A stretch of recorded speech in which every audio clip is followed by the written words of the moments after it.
All right, so we want to talk about buoyant force.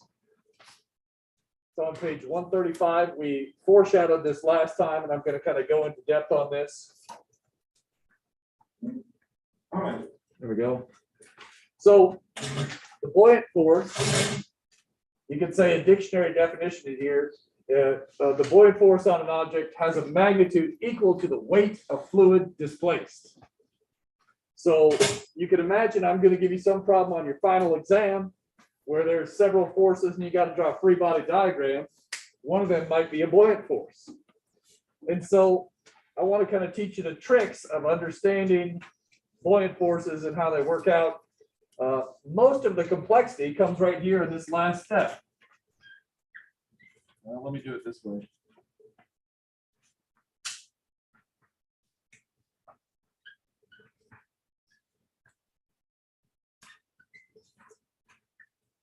There's different cases, right? If you have a solid object fully submerged,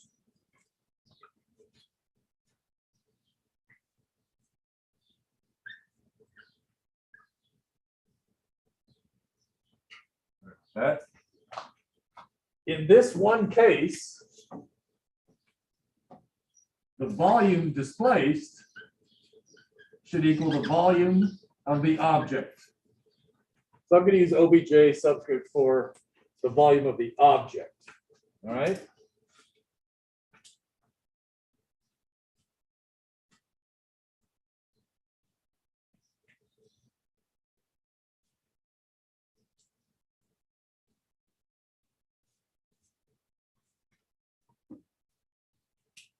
If it's only partially submerged,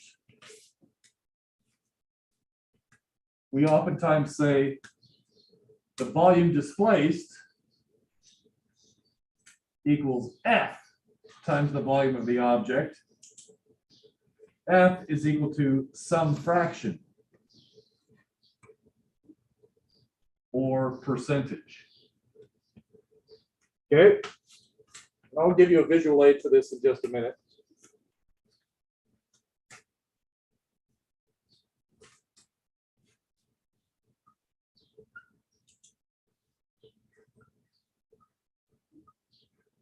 But a lot of times, objects are hollow, right? So if you have a hollow object, i.e. a boat,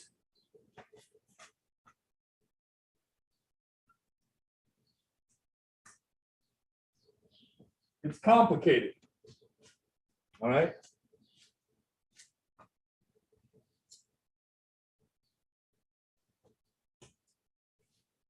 I'm going to keep it simple. Simple as I can, while still trying to kind of give the complexity required. So let's say you have a cylindrical boat, okay?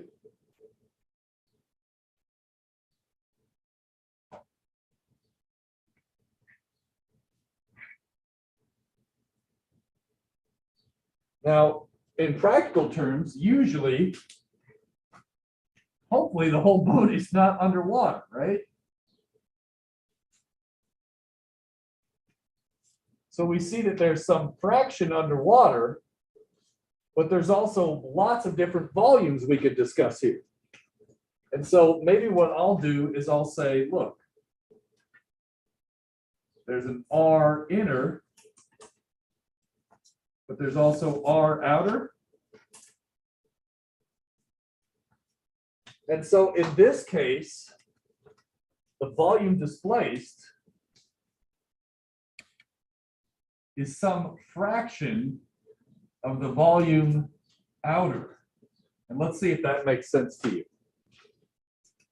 You would calculate the volume based off the outer radius, and the displaced volume would be some fraction of that outer volume. But notice that's not the actual volume of metal that the boat was made out of. The volume of the object is trickier. Oops.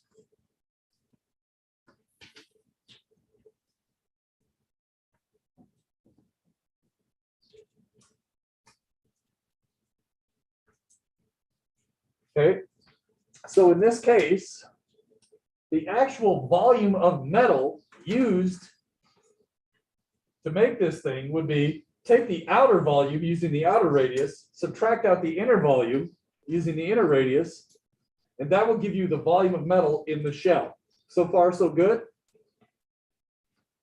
Now, when we're doing these problems with the buoyant force, it turns out we know density is mass over volume. So it turns out we oftentimes rewrite mass as density times volume. In particular, we see that the buoyant force has got a density times a volume in it with a G. Well, think about your favorite force. mg is going to come to density of the object, volume of the object times G. And so in practice, in this chapter, we stop writing mg for weight. And instead we write rho vg, just so that our buoyant forces and our mg's look the same in the equations. Am I losing you, or does this make sense at all? Medium? Okay, let's go take a look at this over here.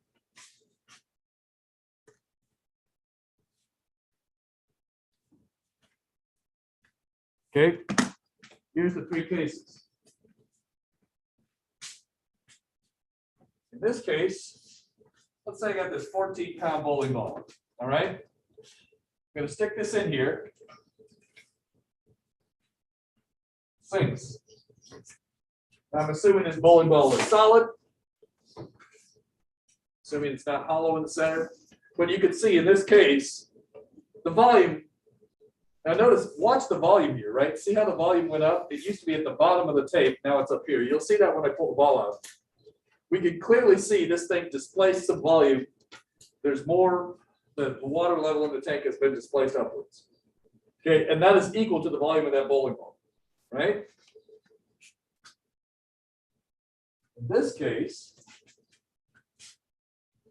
I can stick in a 10-pound bowling ball. We see in this case, well, maybe about 80% of the ball is submerged. So here's a case where this is floating, it's not fully submerged, so the volume displaced does not equal the volume of the ball. And if you look here, the displacement level is lower. Okay, you don't need as much displacement for 10 pounds as you did for 14. All right. And finally, this is our cylindrical boat. The volume of the object would be the actual volume of plastic involved, right? So that would be something sort of like pi r squared inner, or whoops, pi r squared outer minus pi r squared inner times height, and then you'd have to add the plate at the bottom. But now in this case,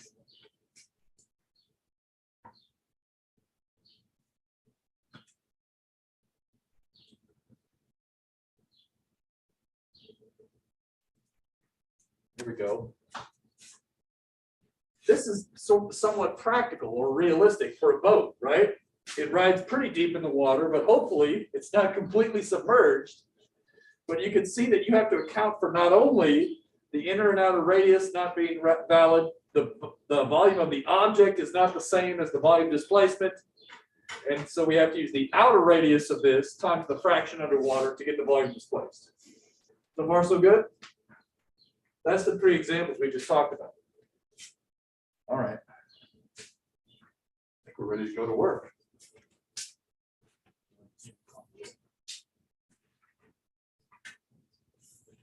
All right. I'm going to do a quick derivation of this buoyant force. See what you think. So I'm looking at problem 14.15. Do that together.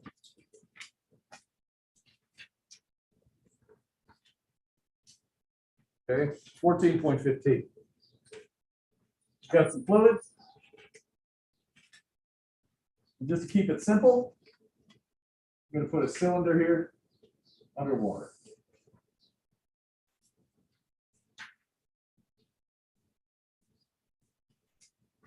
Okay. Now, we know that there's atmospheric pressure at the surface, and then at some level here, the pressure will be some higher level. We'll call that P. And let's say this distance here is capital H, or no, lowercase h. And then let's look at what's happening here. The pressure is the same in every single direction, left or right, up or down.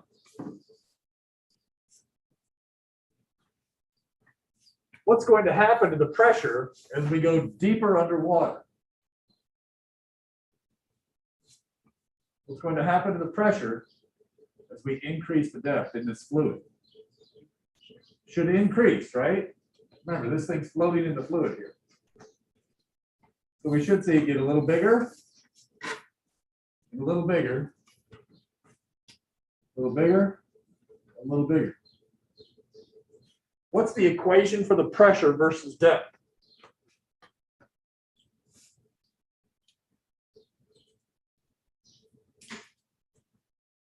At depth H,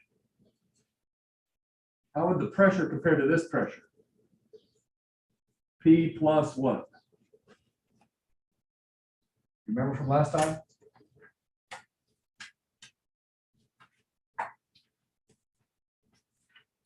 Rho. No. So that, remember that from last time? Is that coming back to you now? The idea is as you go deeper under the fluid, rho GH was how much it went up. Now, notice it could be the same pressure going up.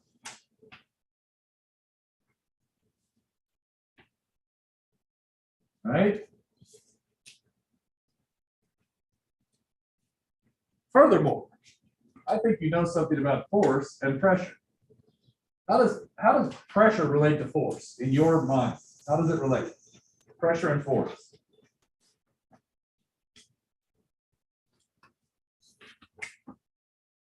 Pressure equals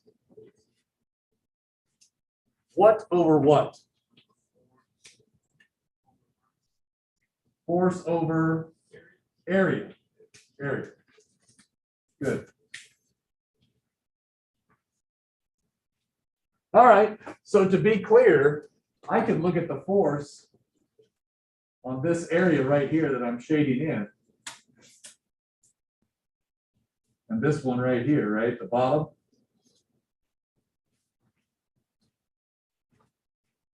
And if I want to understand the force,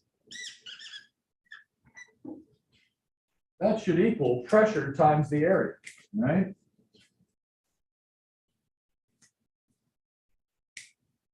We did that last time, remember that? Furthermore, what can you tell me about the forces left and right on this object? What's that? They should be equal. Do you agree that the pressure, even though it's increasing, should be exactly the same on both sides? So we don't have to worry about the left, right. What about upwards or downwards? Do you agree there's going to be a force up minus a force down associated with the pressures? Right? And do you agree that should equal the force upwards should be pressure plus rho GH times the area. Then the pressure downwards will be minus P times the area. Obviously, there's an mg as well, but right now I'm just looking at the pressure forces, okay? Obviously, there would also be an mg. I'm ignoring that. I'm just discussing these two forces. What do you get when you plug in all that crap? There's a force associated with the pressure differential or the pressure difference that's equivalent to rho GH times the area. What's the area implied? in terms of, say, the radius of this object. Like this object, we could say is radius r, so the diameter is 2r. What is the area of this face that is feeling these pressures? What is the area? Give me an equation for it. Pi r squared. Wait a minute.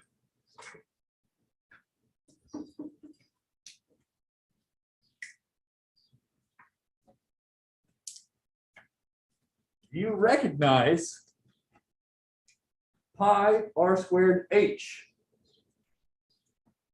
What is pi r squared h? The volume. Do you see the buoyant force popping out? This is equal to density of the fluid. This term right here is volume displaced. And then we still got our old friend G. Is everybody cool that this makes sense from the pressure versus depth formula? Okay. All's well and good. So we see that this makes sense where the buoyant force came from. Now, to be clear, this was done on a solid object which was fully submerged. Do you agree? So the other cases, this derivation would not work. And I want to talk about one more interesting thing here.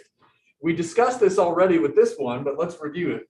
We know that there's forces from the pressures, but there was another force in this problem that exists in the real world. What's the other force on the cylinder? mg, right? So, okay, if we were drawing a free body diagram on this, we don't want to have to go through this every time. So what we do is we skip right to this last step, and we're going to grab this as the buoyant force. So we'd have buoyant force up, because the pressure upwards is bigger than the pressure downwards. And so if you were doing an FBD on this object, you could say buoyant force up equals mg down. And when we're doing this, we usually rewrite the buoyant force as density of the fluid, volume displaced, times g.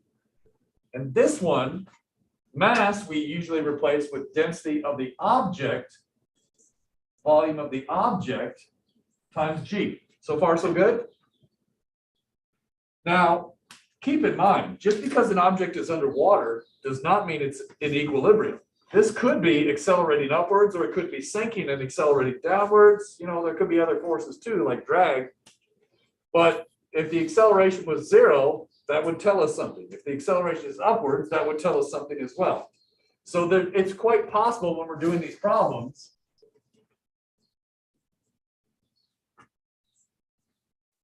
maybe this is a low density object that somebody threw onto the surface of the water and it's going to start accelerating up. Maybe it's in equilibrium and the acceleration is 0. Okay. But do you agree? It's basically doing the same crap that we've always done, only we grab this term and stick it in there for the buoyant force. All right. I got something else for you. Let's go back to this jug here, this tank.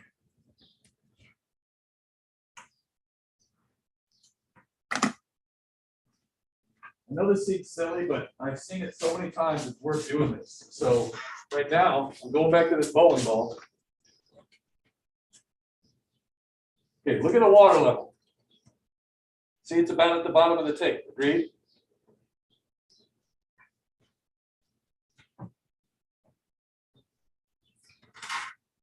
Okay. Now, this ball has forces acting on. What are the forces acting on that bowling ball right now? I heard mg. What's another force? Buoyant force. Anything else? The glass. It's sitting on the bottom. In this scenario, there's a buoyant force because the water has clearly been displaced, right? But there's also a normal force. The buoyant force was insufficient to hold it up. That doesn't mean it doesn't exist. It still exists. It just needs a normal force as well as a buoyant force to support the ball, to keep the ball from moving. Good? Yes, question. So that's like why when something's underwater it feels like lighter, even like Exactly. Absolutely. So when you jump in the pool, you feel like you weigh less. You don't weigh less. It's just the normal force from the bottom of the pool is less. So yeah, good. All right. Now most people have no trouble seeing this one, but every once in a while this one gets people. So give me a sec.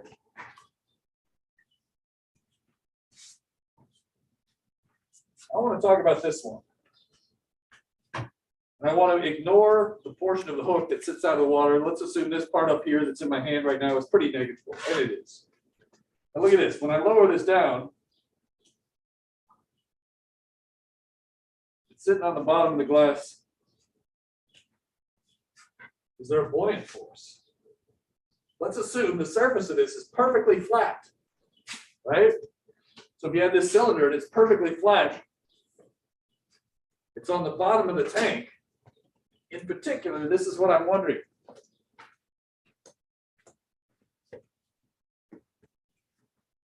In this problem, we had fluid underneath the cylinder and above the cylinder and everywhere around the cylinder, and we use that in this derivation. The situation we have here, where it's sitting on the bottom, is there still going to be a buoyant force? What do you think?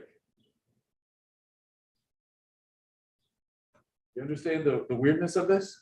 Yeah, there's like no water. Yeah, if we say, what if there's no water under there? Is there still going to be a buoyant force? What do you think?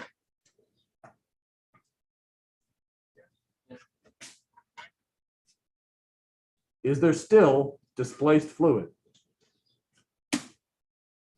Let's take a look here. Hold on. Okay. This table's a little crooked, but take a look. When I pull this out slowly, check the volume level, right?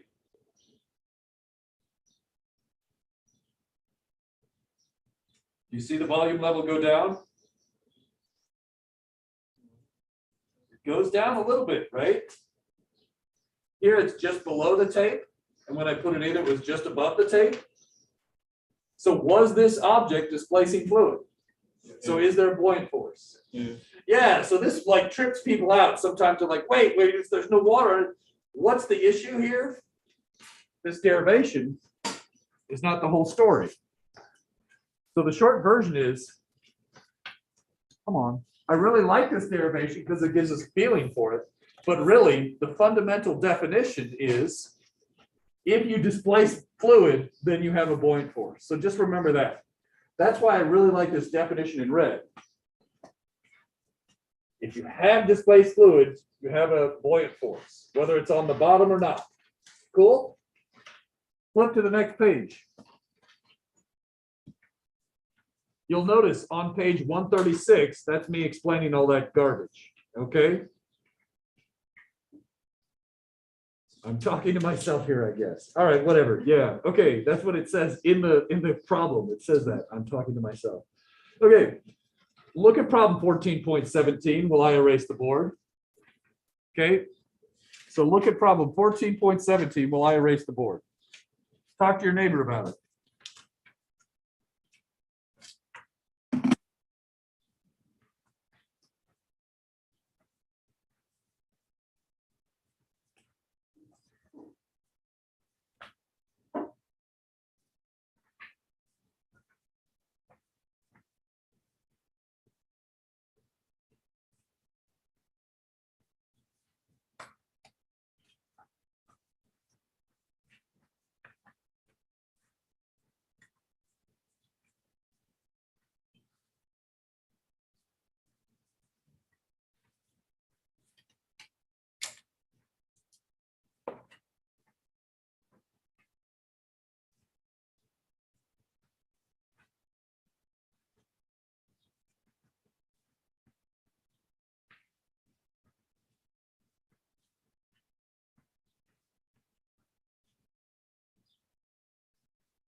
Got 3 bowling balls.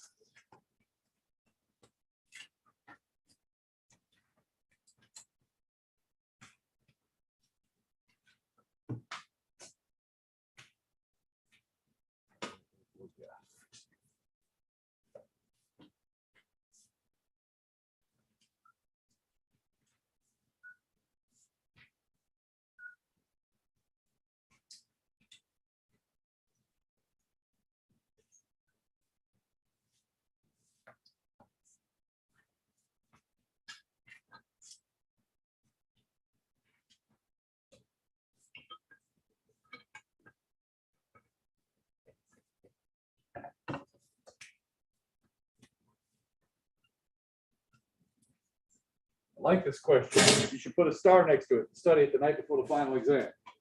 Got it? It's just a good, it's not that hard, but if you haven't studied it recently, you know, it's a good conceptual question. So you should definitely practice it. Okay. All right. A good review to make sure you understand the concepts. A. Oh.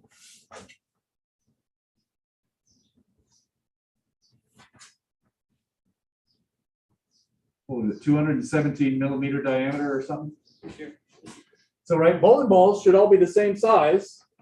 So they all work with the equipment in the bowling alley. A is 10 pounds. B is 12 pounds. C is 14 pounds. I'm going to say 12-ish pounds. Okay. Oh, whoops. Weight of ball is 12. Gee, it's not 12, but it's pretty close. Turns out it's not exactly 12. Sorry, my bad. Okay. Rank the buoyant forces exerted on each sphere. Which one has the most buoyant force, people? What do you think? Why do you say C has the most? What about B? Is B fully submerged or not? I would say yes. You're saying it just barely isn't? Okay, so depending on how picky you want to be, I'm assuming these are both completely submerged. And I think what you were saying is there's just the tiniest sliver that wasn't submerged.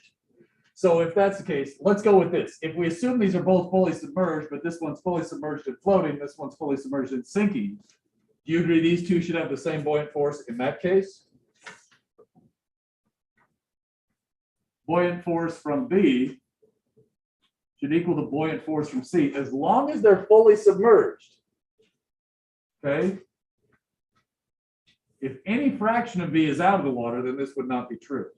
How do they compare to the buoyant force on A?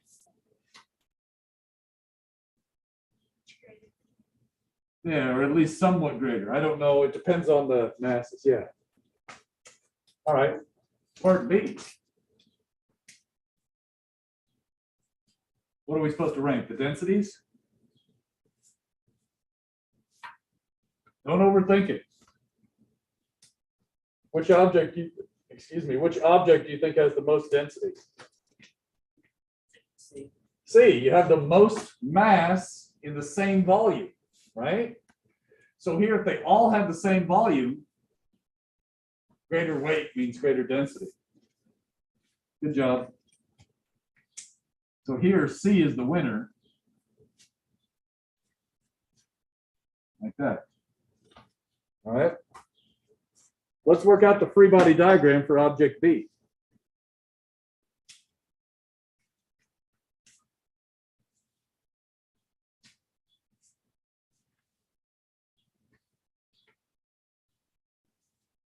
What's one force on object B?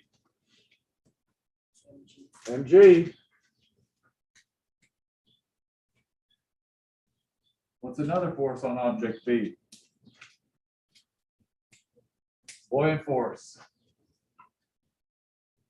I'm just going to call that capital B. You could call it, I guess, buoyant force, capital B, subscript B in this case. Now, we don't have to do this, but I highly recommend it. We should immediately convert this mass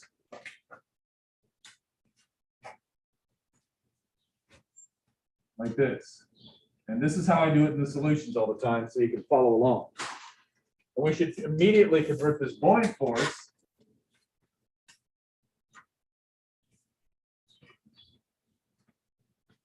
what's the acceleration if we let this sit there? In this case, what's the acceleration? Yeah. So what must be true about the ups versus the downs? They're equal.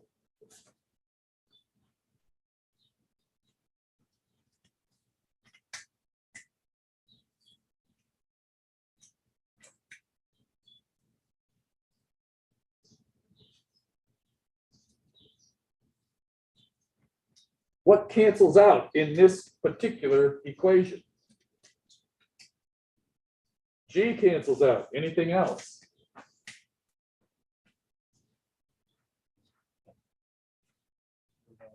Why is it okay to cancel the volumes in this special case? Fully submerged, solid object, density of the fluid equals, oops, sorry. I also have to be true in this case, but we want to say volume displaced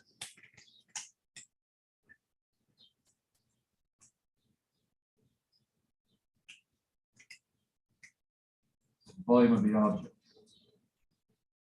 So in that case, we can cross out this. What must be true for an object that's just barely floating?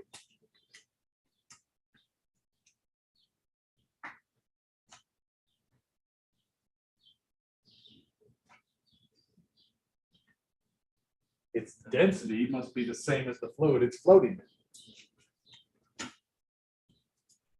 Got it? Let's take this one step further.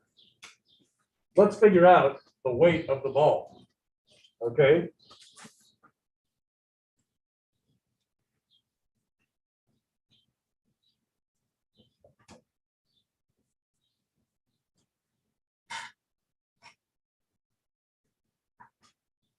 That happens to be the density of the fluid in this case. What's the volume of the object? Give me a formula for the volume of the object. It's a sphere. What's the volume of a sphere? 4/3.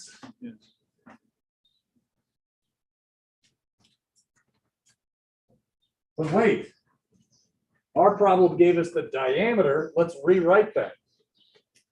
Do you agree radius cubed should be diameter cubed over 8? Because you have to cube the 2. You know what I'm saying? Diameter over 2 quantity cubed is d8. So that's going to give me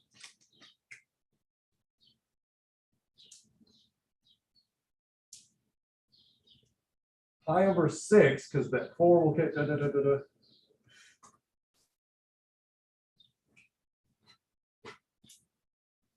That will give me the weight. And then just to speed this up, you can punch in a bunch of numbers now and convert them. I'm just going to look up the answer.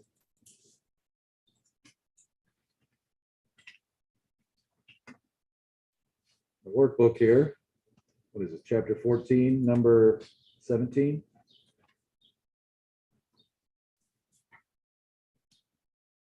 The actual weight turns out to be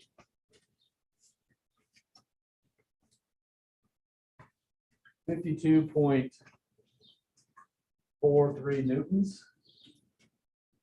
You can punch this all in and do the math, which this is equivalent to 11.79 pounds. Right? All right. So notice it's not quite 12 pounds. So if I go over to the demonstration here,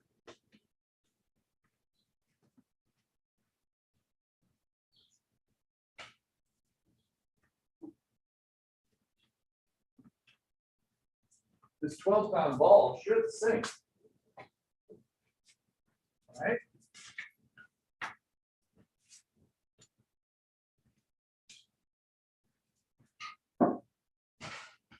But it doesn't. Did I already tell you why not? I dumped in a crap load of salt. So now it's salt water, so it's a little bit more dense, which allows the 12-pound ball to just barely float. Got it? So if you're wondering when you come up here later why there's salt all over these bowling balls, it's because they've been soaked in salt water for a while. All right, cool? And I think I used about 1 kilogram or 1.5 kilograms of salt just to make sure this thing would actually float. All right, here's another example. Got a water balloon. Man, getting crazy now. So what do you think the density of this water balloon is compared to the density of water? Approximately. About the same, right? Now, technically, I used fresh water in here, so it's a little bit lower. But there we could see the same kind of thing happening. Right? And you can see it's riding high, again, because I added some salt. But you could try this at home with the water balloon, right? A water balloon should have almost identical density to the density of water. Obviously, there's the plastic on the outside, which affects it a tiny, tiny, tiny bit. You might have some air bubbles that affects it a tiny bit. But if you throw a water balloon in a pool, that should be an object which just barely floats. Or a garbage bag filled with water, right? Anything that's basically water, a watermelon. Take a watermelon and throw it in the bathtub, it should float just barely. Okay. All right, is that it for that one? Yes, it is. All right, well, I've got this on the screen. Let's try this one. Got a chunk of 4x4 here. Get this out of here. So notice in this case, yeah, this one's kind of asymmetric. Let's do this one. Now I'm interested in this problem right here. You have a solid object, it's floating, and it's partially submerged. Got it? That's the next problem. Let's do it. Grab my hand.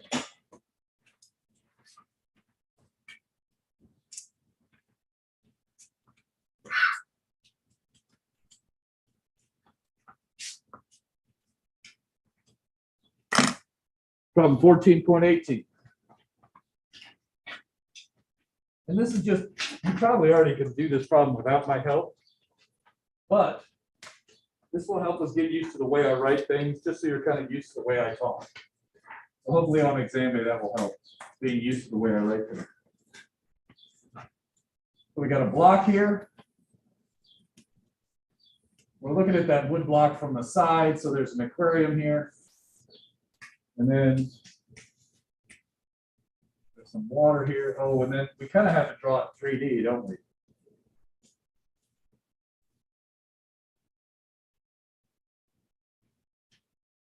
And then the idea is there's some fluid here.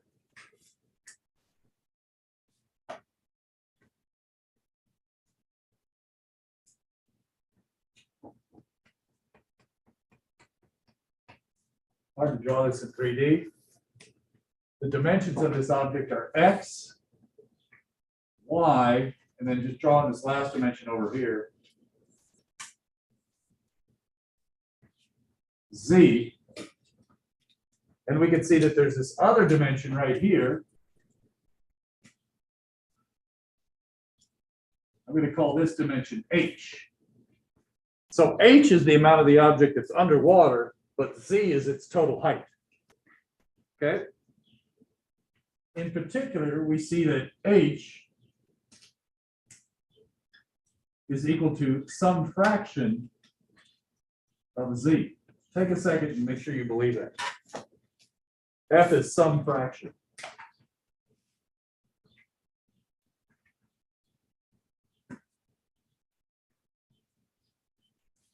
Or a percentage.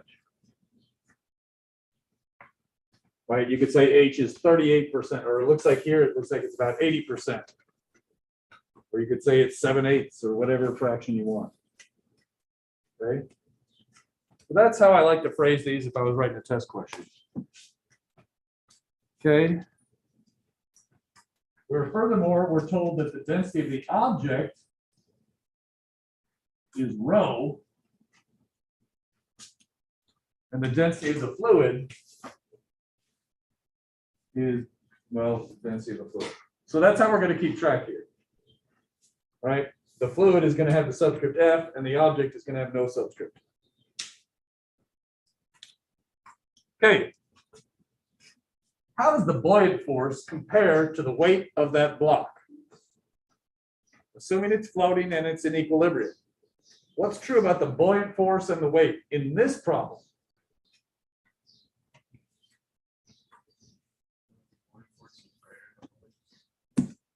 If the buoyant force was greater than the weight, you agree it would be accelerating upwards. So do you agree it's not greater than the weight? What's tricky is the fraction, if it was fully submerged, you would be right. But it's only partially submerged. And in fact, if it's floating there, do you agree we must have a force that exactly balances the weight?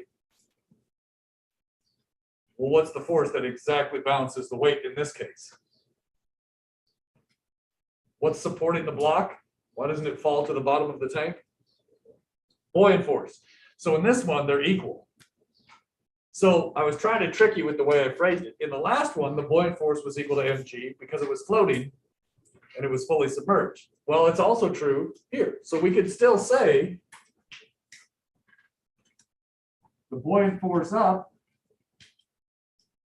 I think I did that in blue.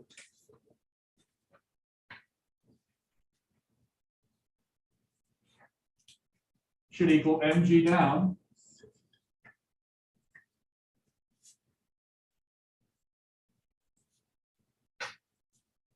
The difference is now volume displaced is not the volume of the object.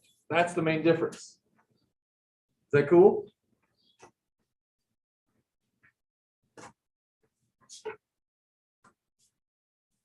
In particular, how does the displaced volume compare to the volume of the object? Is there more displaced volume or more object volume in this scenario? Which is bigger? Or are they the same? What's that? Yeah, so the object should be bigger because it's not fully submerged. We don't displace a volume equal to the entire object.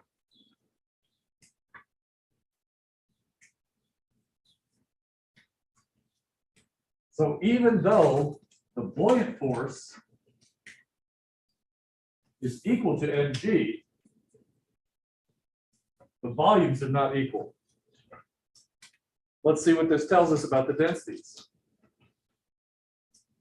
Okay, and I'm going to say here A is equal to 0. We're assuming this is not accelerating again.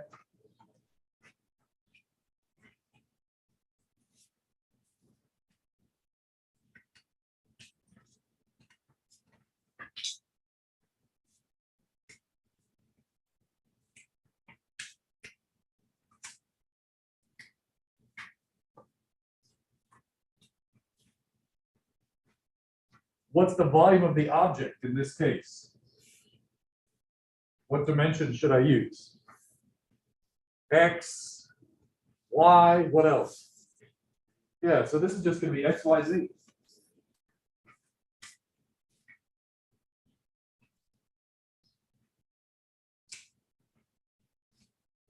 What's the volume of the, what's volume displaced? Or the volume of the fluid? What's that? X, Y, H. And that's the main trick here.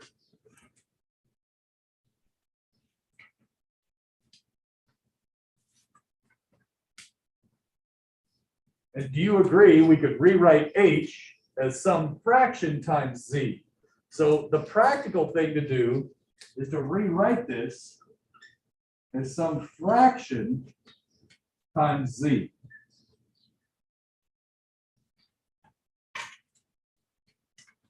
When I do that, we see that we can cancel out a bunch of junk. What's going to cancel out here? XYZ. XYZ and G. Whoa. And notice we get the density of the object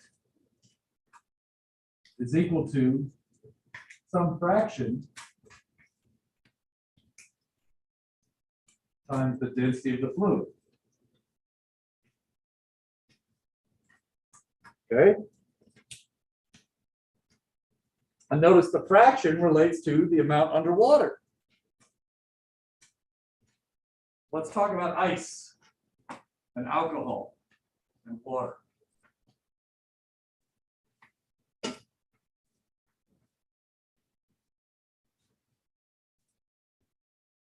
The numbers I'm about to give you are approximate, okay? What's the density of water in any units? You know it. I need to get one, and then the units are grams per centimeter cubed. If you recall, the factor to get it to normal physics units is 1,000. What's the density of ice? About 0.9 or 900. And then alcohol, let's just say booze. How about just straight alcohol?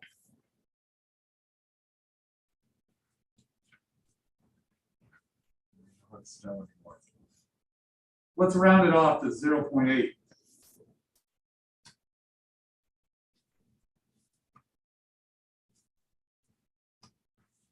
Notice if you put ice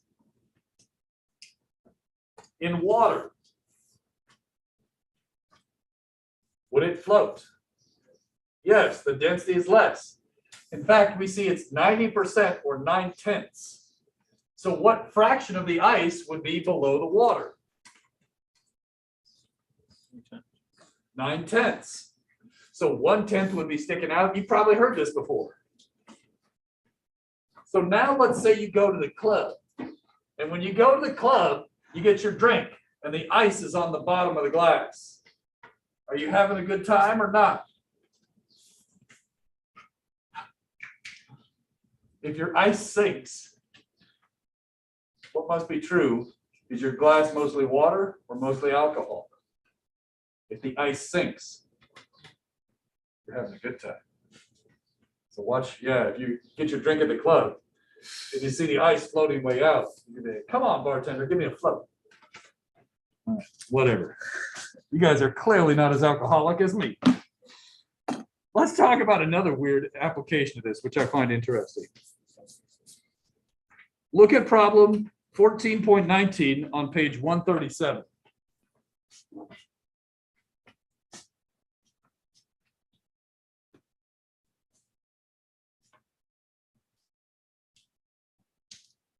Oh, the bowling ball.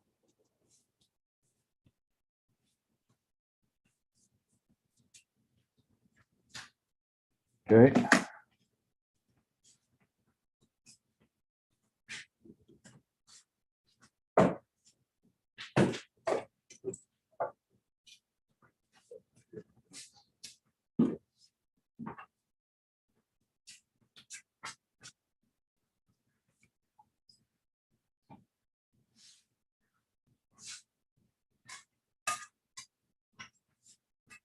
Okay.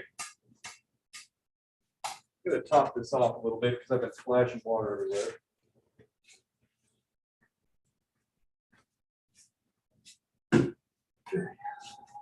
Here I have a weird ass object. It's just I could try and figure out the volume of this thing. And to be fair, we could probably do that with some calipers and some time and some math, and it wouldn't be too bad. But for right now, it wouldn't be very quick compared to this method that I'm about to show you. Right? Great scale, huh? All right, so the idea is, hopefully you can see this on screen. Are we good, Alan? Yeah. Okay, you can see the scale and the metal? Yeah. Okay, cool. So in this case, we see the scale reads 6 newtons. Now I'm going to go ahead and put this in the water and not let it touch the bottom. And when I do that, what do you notice with the scale reading? You agree it goes to about 4, and then if I go all the way to the bottom, obviously it goes to 0. There's the normal force. But so right about there, it's about 3.8 maybe, somewhere in there, 4. So the point is, out of the water, the scale reads 6. In the water, the scale reads about 4. Cool? So now I want to run through some scenarios here on the board. Talk about it. Give me a sec.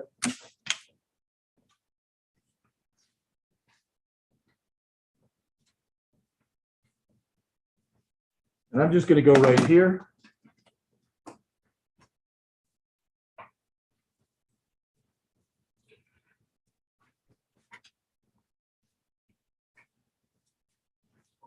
Let's take a look here.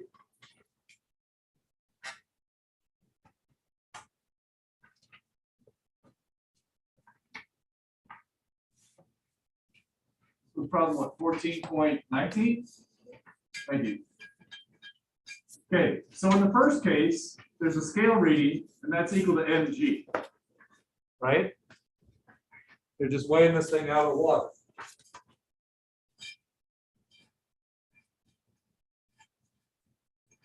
Then, in the second case,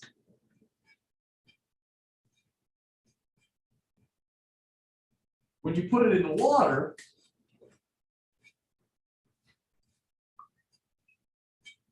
we saw the scale reading goes down a little bit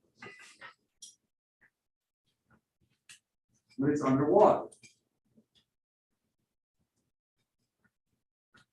Now, obviously, the object was still supported. So in this case, the buoyant force plus the tension, and remember the scale is reading the tension, right? Now check this out. If I put this into here, if I sum out mg, just give me a second.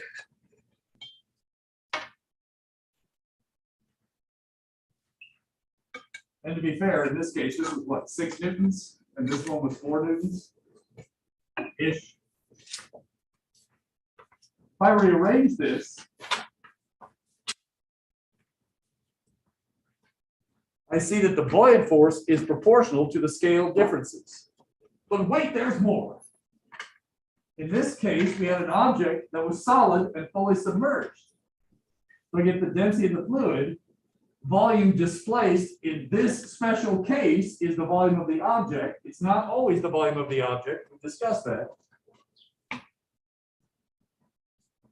And notice you can find the volume of the object by weighing it in water and then weighing it not in water. And if you had an Excel spreadsheet, you could punch this all in, type in the 2 scale readings, and get the volume of any object instantly, right?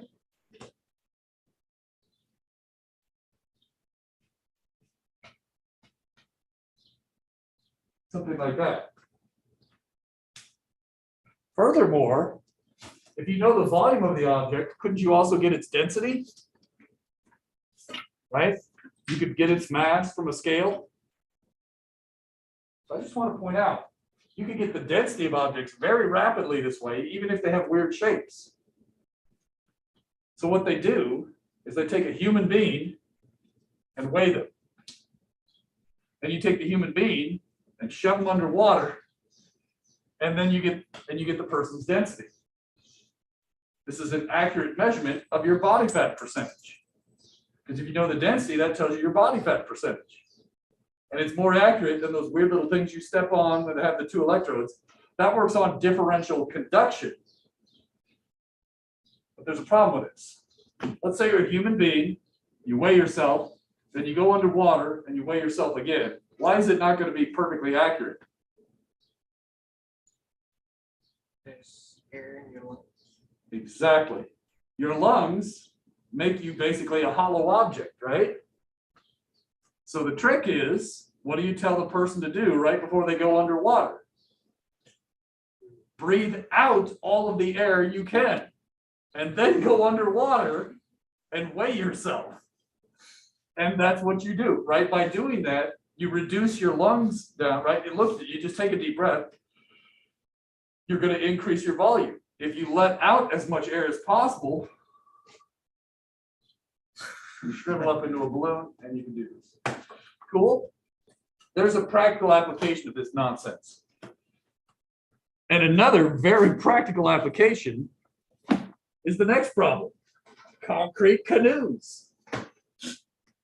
Believe it or not, naval vessels have been made from concrete. Has anybody ever seen the SS Palo Alto? It's up north, it's beached, it's like slowly sinking or something. But you can actually make, if you want, you can look this up later. But there's also a nationwide competition every year called the Concrete Canoe National Competition, where students at undergrad universities make a boat out of concrete and see who makes the best concrete boat. Now, we're not doing this here, but if you see there, I mentioned that a lot of you tend to go to Cal Poly, and it says this is sponsored by the civil engineers. And so Cal Poly has frequently competed and evidently has won a couple of times too. So what's that? How do they determine which one is the best? I don't know. I just brought this up because it's interesting. Wouldn't it be kind of fun? So there's probably a club. If you transfer to Cal Poly, see if you can start building concrete canoes. So to be clear, do not spend the time on problem 1420. I just did it because I was curious. So if you want to read that, cool, but don't waste your time doing that problem. In particular, we pretty much beat to death the buoyant force at this point. I want to mention some problems you should do. Am I on screen, Alan? Yeah, you are. Okay. I want to make sure I get these. And I'm going to talk a little bit about one of them before we go on. Did you notice we haven't done any hollow objects yet? That's 14.20 and a half. I expect you to do that one at home. I'll cover that more in a minute. What the hell? I really like 14.24. You should at least read it. You don't have to do it, but you should read it and the solution. 14.24 and a half is a good one. That's page 139. 139. I like 14.30 and a half. I think I got one more. 14.42 and a half.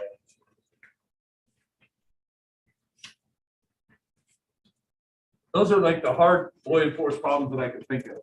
Okay. So if you could do those, you can handle any buoyant force crap I throw at you on the final exam. You know what I'm saying? And I'll give you an idea of how these hollow objects work with the simulation over here. I should keep this open when I need it. Let's look at 1420 and a half at the bottom of page 137. And I want to look at it with the simulation or the demonstration over here. Let's see where I'm at.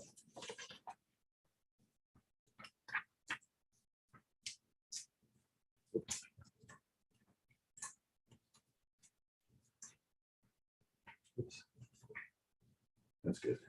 Okay. Now I gotta type this somewhere.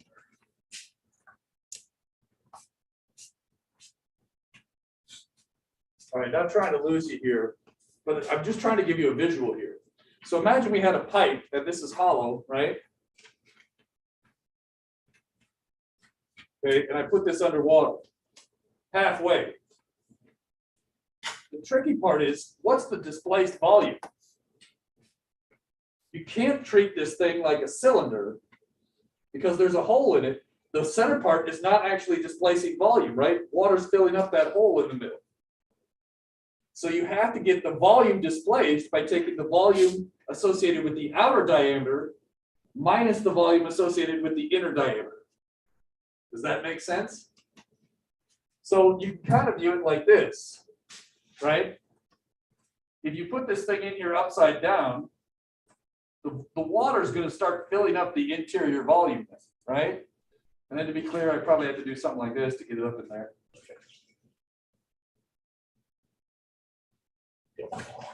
There we go. So now I've got the volume inside has water in it. And maybe you could see what it looks like inside. So the displaced volume in here would literally be the volume of plastic in the shell. Whereas this is a very different problem from this. What if I taped up the bottom of this cylinder? If only I had Flex Seal. This would be like the one time in my life I could use that stupid stuff that you see on TV. Flex Seal! Oh my gosh, my fingers are getting wet.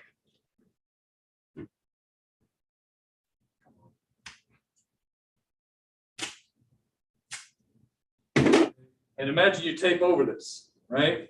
Now imagine I had this with better tape so that it actually sealed. Now the issue becomes, if this was really well sealed, when you put it under here, the water couldn't enter the center region. And then you would use the exterior volume, just like this scenario. Right? The volume displaced would correspond to the outer volume only, not the shell. Have I made that clear enough? You've got to practice this just in case I give you a hollow object on the test. Okay? Is that clear? Hope. Do those problems. Now I want to look at 14.21. Let's see how you do. These are some conceptual questions. Still on screen here? Yeah. I got a boat. I've got some iron ore.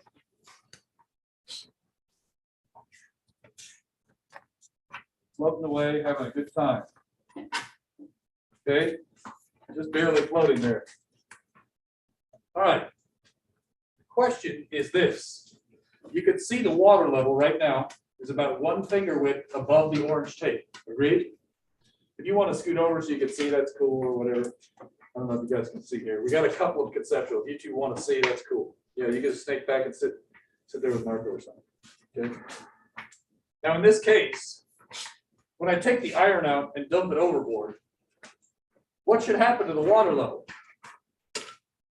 What should happen to the water level when I take the iron out of the boat and dump it overboard? What's that? What were you saying? Why? What's the reasoning? In your mind. It's okay if it doesn't make sense.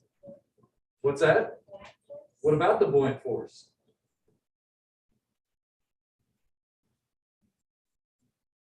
So remember that I want you to think about this. The buoyant force is proportional to the amount of water displaced, right?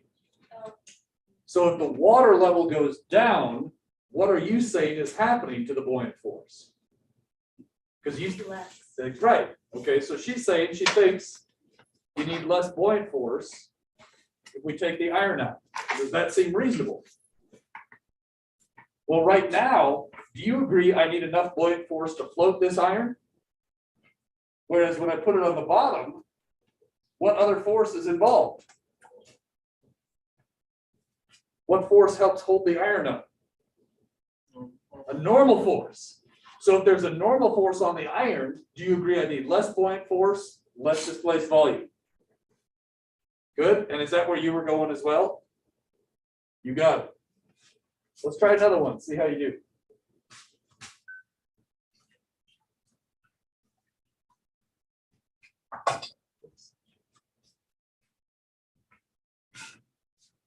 Oh, well, let's say we're boating around with a load of wood instead of iron.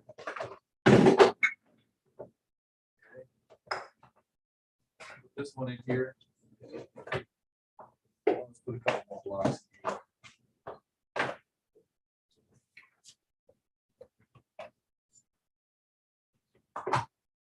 All right, we're boating around. Now we got this boat. Okay, watch the water level. There it is. We can see that the water level did go up a little bit. What's going to happen when I throw the wood overboard? The water level in the tank. What should happen to the water level in the tank when I throw the wood overboard? What's that? You did the last one. What's that? Somebody else. Okay, you say it's going to go up. let's run this down with the buoyant force. If the water level goes up, that means I'll need more buoyant force, right? Now let me ask you, right now, is the boat floating? Is the wood also being floated? So right now we're floating both objects. The buoyant force must be large enough to support both. When I throw the wood overboard, will the boat be floating? Will the wood be floating? Will the buoyant force change? Right now, the buoyant force has to be enough total for the wood and the boat. After you throw the wood overboard, I need the same amount of buoyant force because they're both still going to float. No change. Let's see. Now this one's a little bit tricky.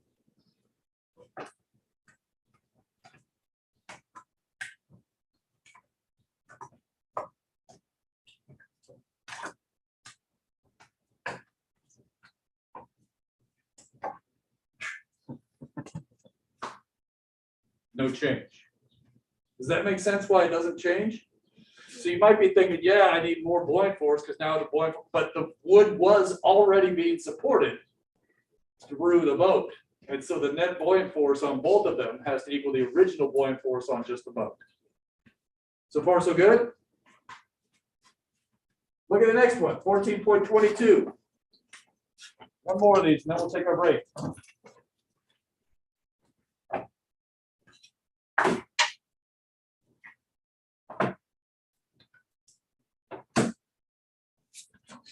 Oh, rafted. SS Hancock. Oh, yeah. Just to be clear here, you can see this raft has a big chunk of iron taped to it. Very, very elaborate design here. So we got a couple pieces of foam, a big chunk of iron. Two questions. I'm going to flip the raft over. When I flip the raft over, what should happen to the water level in the tank? And what should happen to the water level relative to the raft? Let's start with the first one. What should happen to the water level in the tank when I flip this upside down? It should rise. What's that? It's gonna rise Why do you say that? because the weight is gonna be like directly touching the water, so it's gonna Okay. go down more. Well, let me ask you this. Right now, is everything floating? Yeah, When I flip it over, is everything still going to float? yeah. Does the buoyant force change? No. So should the displacement level change? No. But what you're talking about is relevant to the second question. Do you agree? So when I flip this over, the iron is going to be underneath, right? So now I need the same amount of buoyant force. The iron is going to be underneath. What's going to happen to the amount of foam that needs to be underwater? See what I'm saying? So run that through. When I flip it over, am I going to need more or less foam underneath the surface of the water? When I flip it over, or is it going to be the same? More foam. Why do you say more foam?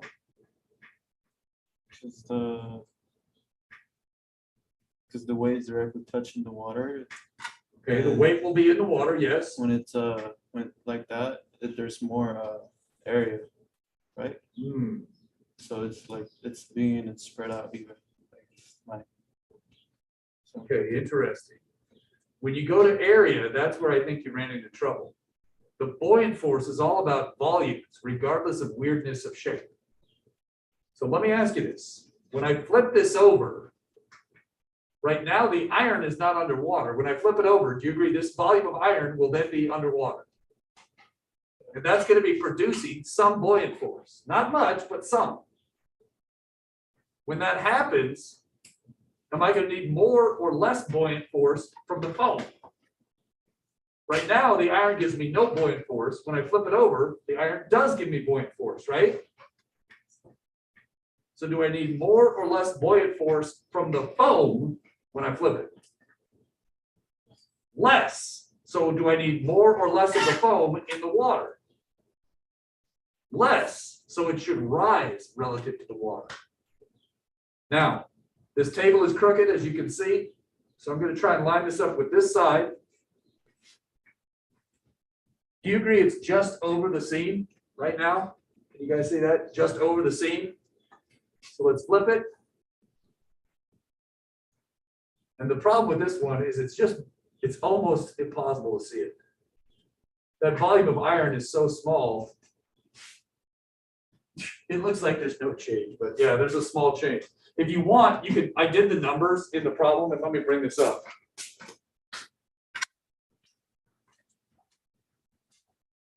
This is problem what? 14.22. So I think, what was it? It was some tiny amount. I think with these particular, oh yeah, oh, that's the problem. In the solution, I used aluminum. Here I used iron. So if you use aluminum, it's 12% noticeable, the 12% change.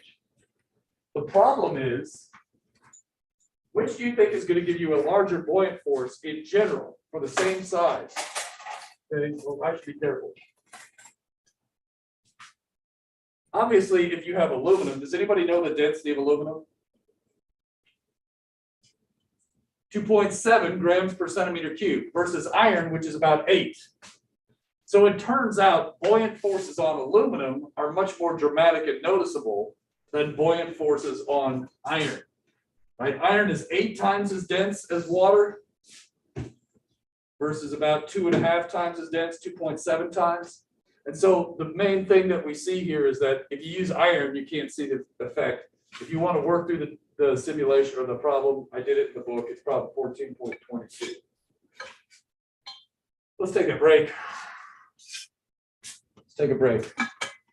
That was intense.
Yeah.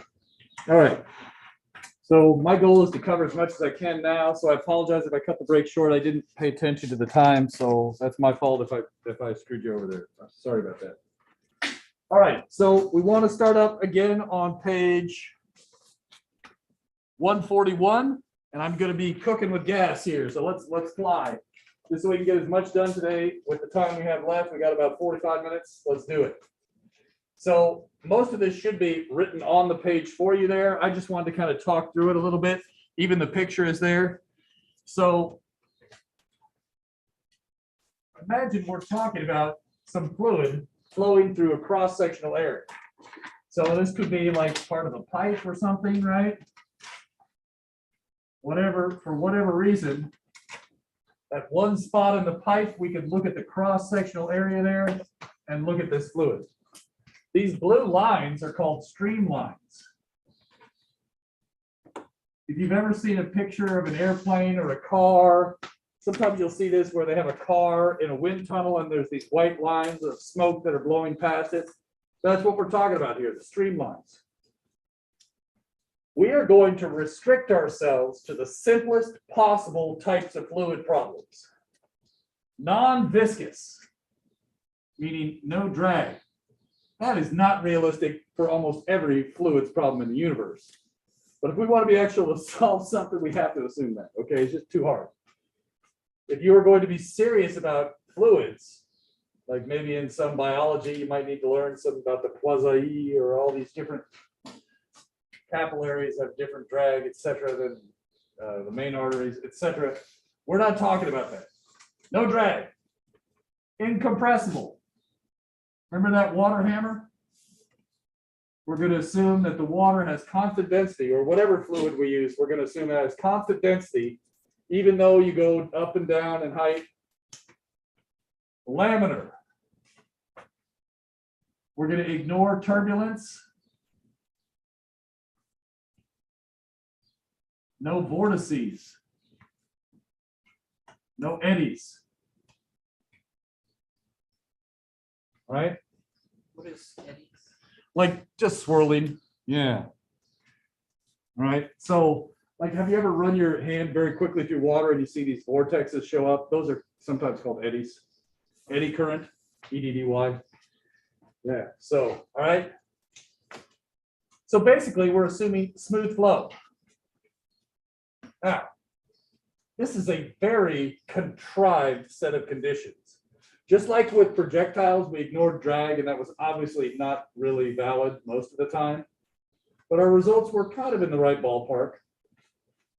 Similarly, we're going to completely ignore drag and compressibility and turbulence, and these results will only be approximately valid in some special cases. Still, it's worth learning. P is going to be called static pressure. Okay? Now, physicists get lazy. This is what a physicist means and what I've meant all along when I've said the word pressure. So when I say pressure, static pressure, they mean the same thing. If you think about that, if we imagine a small volume of fluid here, that's the pressure in every direction, including the forward direction, downwards. So that's P. Whoops, I used the wrong color, didn't I? Those are supposed to be black arrows.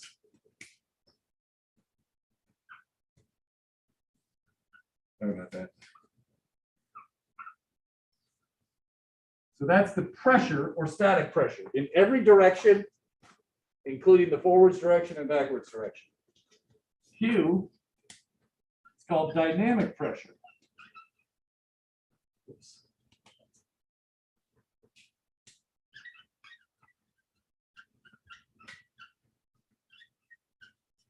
And rather than giving it a short name like that, I think of it as 1/2 rho speed squared. That is in the direction of fluid flow.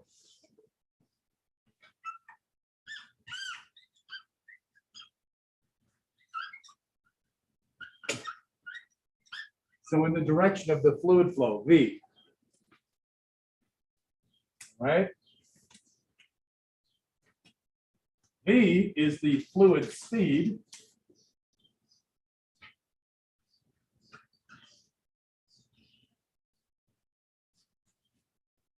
In units of meters per second, the normal speed.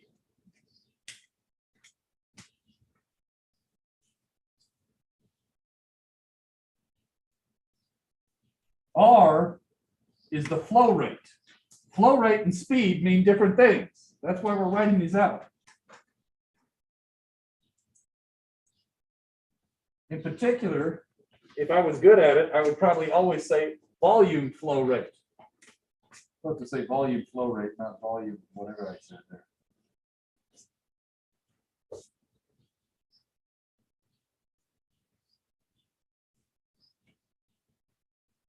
I want you to think of the volume flow rate as how many gallons per minute or how many meters cubed per second. Okay? The volume flow rate. Now, I think the most tricky thing here is really P and Q, dynamic pressure and static pressure, because they both have the term pressure in them. I like to think about it this way. Remember the last time you were drinking from a fire hose? Ah, yes, the good old days. Now, imagine you're drinking from a fire hose. It would hurt. Agreed? Why is it going to hurt? It's the dynamic pressure that's going to hurt you, right? It's got that V squared term in it. So the dynamic pressure is in the direction of the fluid flow, causing you that pain. Now, if you just had water, and if you were just sitting in a swimming pool without the fluid moving, it wouldn't hurt you. Now, here's what's really crazy. If you were drinking from a fire hose, right, there's a new pressure called stagnation pressure, which is the combination of these two, which we don't use that much.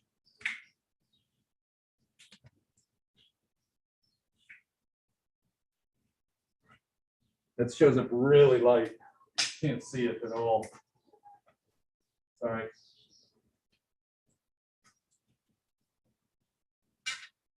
I was hoping I could see that a little bit. If you add those two terms together, you get the stagnation pressure. That's the pressure required to stop a fluid once it's already moving with some speed. To be fair, we are not going to use these terms much. We're going to use these equations. But I really wanted to point out that pressure is in every direction, whereas dynamic pressure is in the direction of fluid flow. That's kind of the one key thing that you need to understand about this. Otherwise, people are like, oh, pressure, I don't understand. The continuity equation is this. Fluid in equals fluid out. We're going to assume we have a closed system, meaning no leaks. So if we have a pipe with no leaks in it, you agree the fluid that comes in one end of the pipe must equal the fluid that comes out the other end of the pipe? In terms of symbols, we say rate 1 equals rate 2. The gallons per minute coming in equal the gallons per minute going out. Or the meters cubed per second going in equal to meters cubed per second.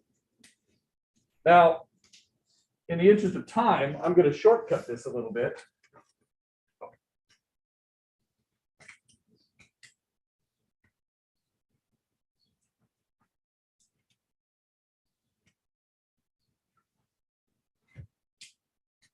This turns out, you can look at the units. Area has units of meters squared. Meters squared times meters per second gives us the right units. Turns out that is also a valid equation. More on this in a second. But this is the continuity equation. If you have fluid flowing through a pipe and the pipe gets narrow, that's going to affect the speeds. Okay? In particular, take a look at this. If the area goes down, what happens to the speed?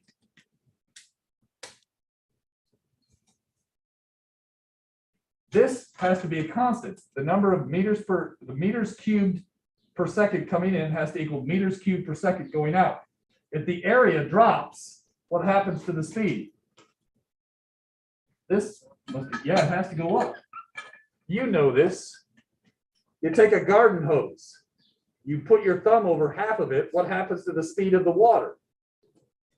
It gets faster, right? And so the fluid has to speed up because you need it to get out of the way. So yeah, more on that in a minute.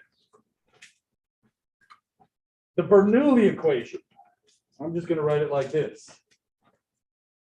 Pressure 1 plus rho g h1 plus 1/2 rho v1 squared. Notice I've got the pressure, or static pressure, capital P, and the dynamic pressure. We're seeing that this is the total pressure. And we've got this term here, rho gh. That's a familiar term. More on that in a second.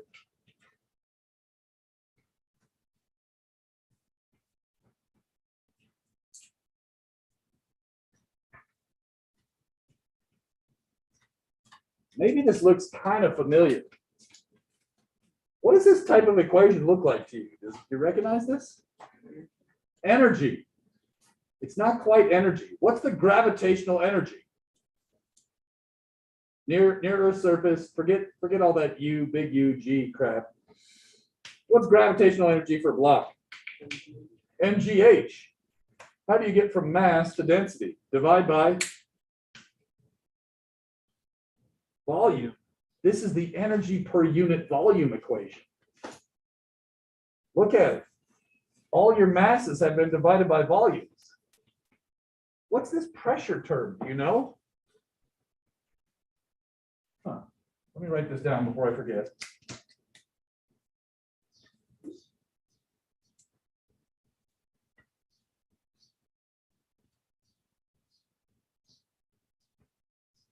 This is energy per unit volume.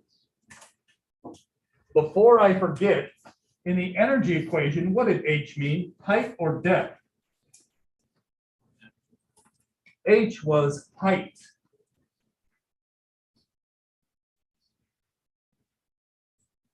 Relative to reference level. Do you remember that in our energy problems? Did that make any? Oh shit, sorry. Hold on. Is that better? No, come on, take notes. Sorry, my bad. I was getting ready for a demo. My fault. Just shout at me if I do something like that. Okay. Does that make more sense? In the energy equations, H was height, not depth. Height, not depth. Sorry about that. I'm just going to throw something out here. You guys do not need to write this down. I just want you to pay attention. Just give me 20 seconds here. Okay, watch. You agree there's a force associated with a pressure difference? Isn't that pressure times area? Oh, sorry. Change in pressure. Remember we did that all day? Well, wait a minute. What's work? Work is force times distance. Let me just slap a D on both sides. What's area times this? Well, I got meters squared times meters.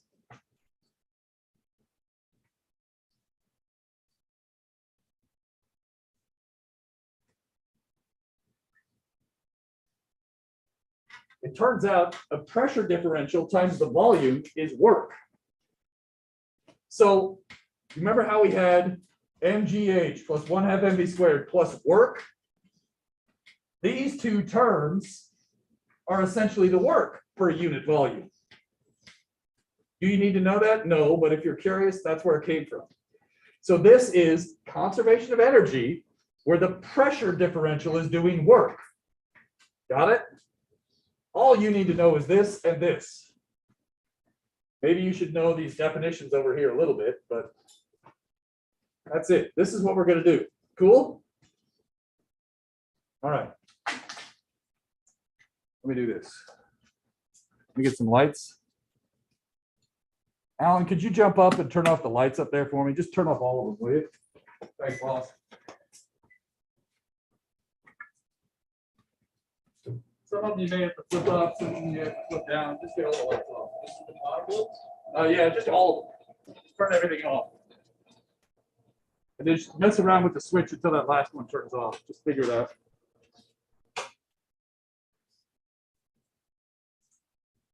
There we go. Okay.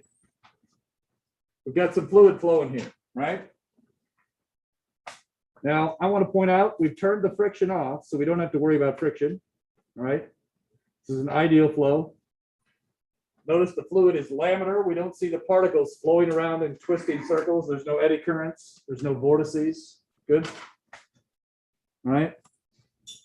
So now the idea is this is a closed system, a pipe with one input and one output. There's no leaks.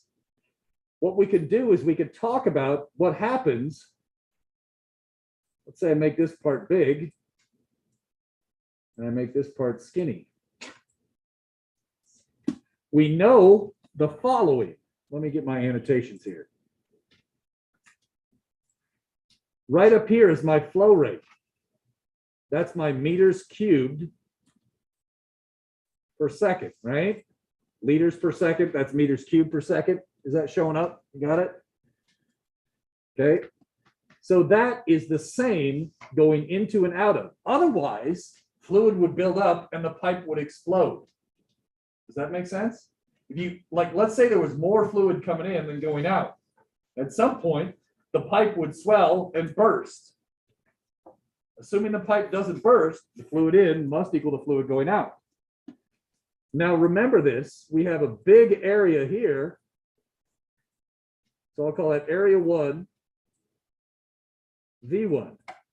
Whereas over here, I have a small area. What must be true about the speed? We need a much bigger speed. But these two things are equal, right? The flow in equals the flow out. In this case, the speed is slow there and it's fast there. It's in the middle right there. So far, so good? Now, what should be true about the pressures? The pressure at this spot, at the first spot, is 120. What do you think will be true about the pressure at the second spot? And I'll remind you, here was our equation. P1 plus 1/2 rho V1 squared plus rho GH1. Because I don't want to write this twice, I'm going to say equals a constant. Does that make sense? Right? You could put all subscript 2's on there and that should equal. So what we're saying is P1 plus 1/2 rho V1 squared plus rho G, that should be a constant. What should be true about the pressure at position 2? What do you think?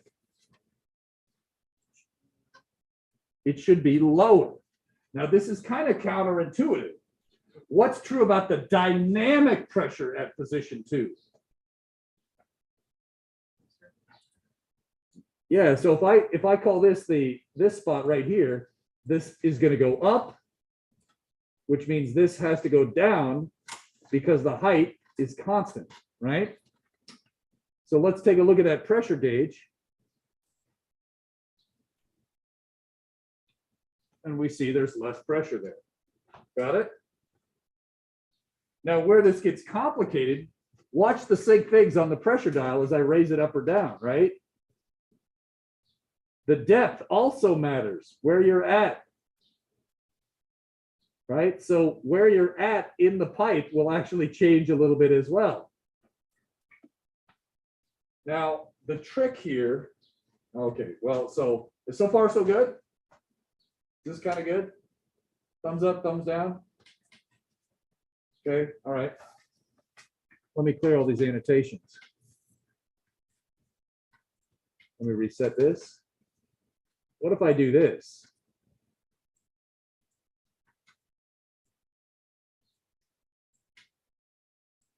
Oops. Okay.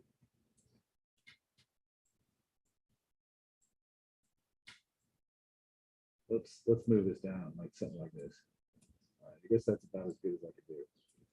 Now we have a complicated situation where the area is changing, the speed is changing, the depth or height is changing. So how do you analyze these types of problems? The trick is to do the following. We pick a reference level right in the middle of the pipe. That's my reference level. And then you could talk about this as being height 1 and height 2 would equal 0. Sorry, that's a little sloppy. Right? The idea is you first put a reference level, just like any energy problem, right at the center of the pipe. And so your heights are all measured relative to that reference level. And then you use the Bernoulli equation and the continuity equation. We've got two equations, the A1 V1 equation and the P1 plus 1 half rho, all that's, all right. Got it? Should we do a problem real quick and see if you can do this? All right. Alan, you want to get the lights for me? Thanks, boss.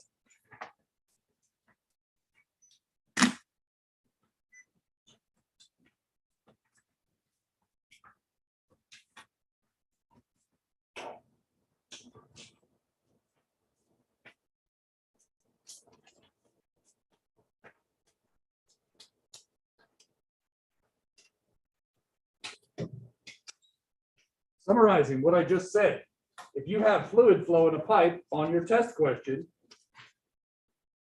you think about these two equations.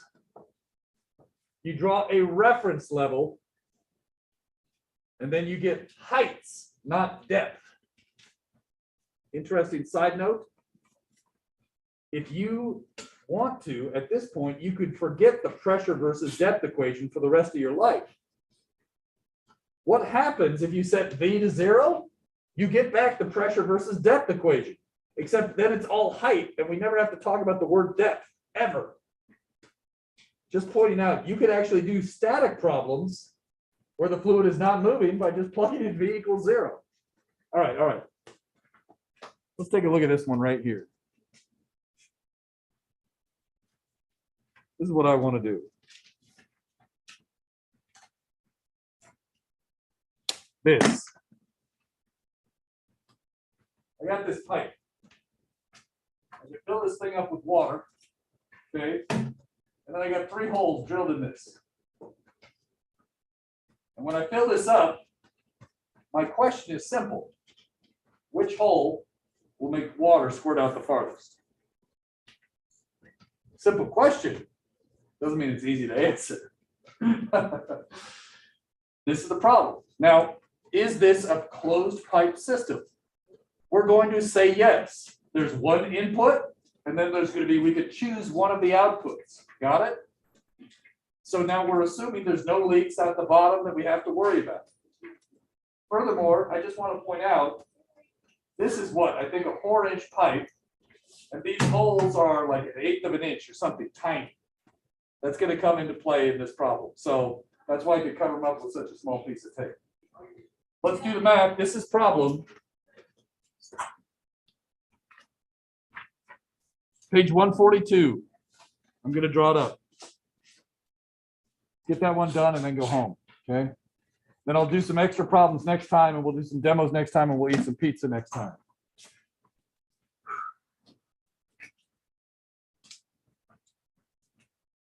How problem is this? 14.28. One of my favorites. I don't know why. I really like it. It's fun. That's why.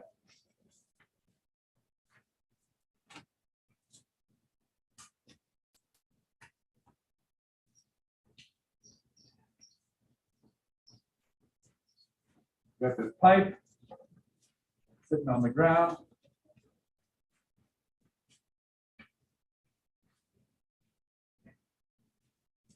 We're going to say we have a hole in this pipe right here, a little spigot. The water is going to come flying out of here. It's going to land some distance x away.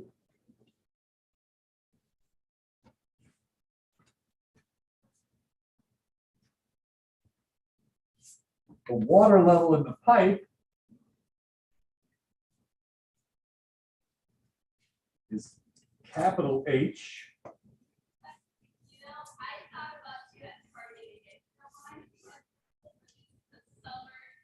All right. Sorry, you gotta hear that. This is height Y, I believe, isn't it? Yeah. And I don't know if this matters to you, but if you agree that this height is H minus Y, capital H minus Y, take a second to buy that.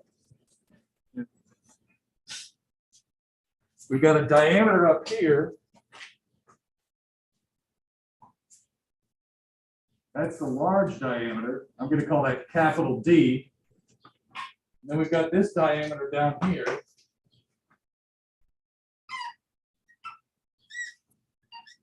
That's going to be little d.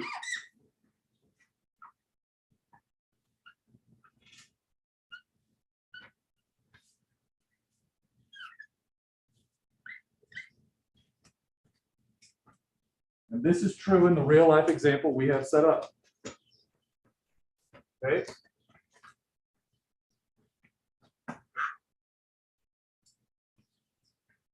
Furthermore, I'm going to assume there's air outside this thing.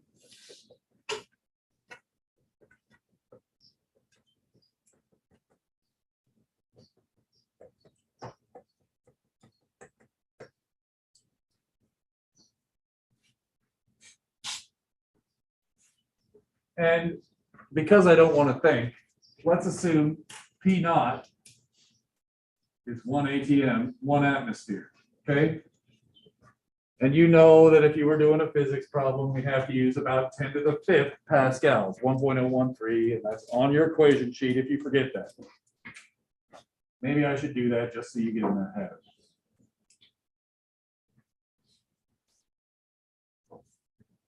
Remember that 1 Pascal is a Newton per meter squared, just in case we need that.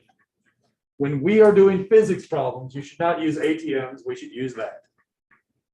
It's equivalent to 1 ATM. All right, well, before we can start this thing, what's the pressure at the top of the fluid? What's that? 1 ATM. It's also 1 ATM.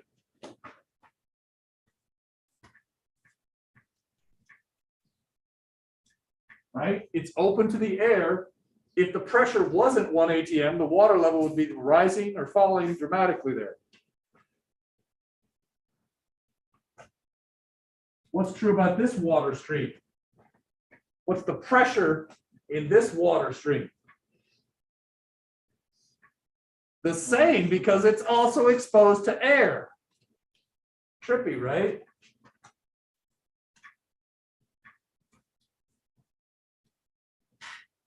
Wait, not 10 to the 3rd, it's 10 to the 5th. Sorry about that. Sorry about that. It's 10 to the 5th pascals. On your final exam sheet, I think I just wrote 1.0 times 10 to the 5th, so you can literally just use 10 to the 5th. Is everybody okay with why P1 and P2 are atmospheric pressure here? Okay, if it's open to air, that's the assumptions we can use. Okay, let's use the continuity equation now. So pretty much every fluid moving problem, you use both the continuity equation and the Bernoulli equation. The continuity equation says area 1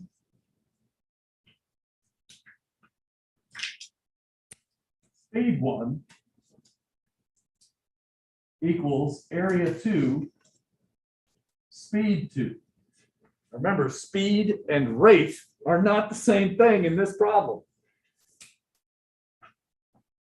This is rate 1 equals rate 2. I'll say that again in case you had your head ready. Rate 1, the combination, the product of these two is rate 1 And that's rate 2. That's the gallons per minute or the liters per second. Okay. What is the area at the top? What is area 1?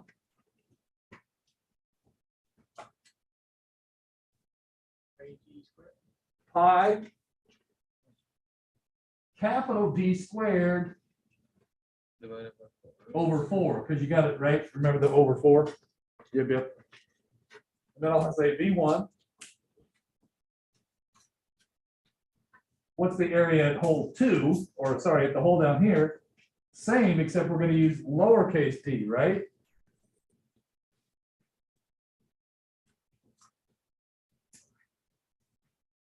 Okay. Out of all that, I want to solve this for V1.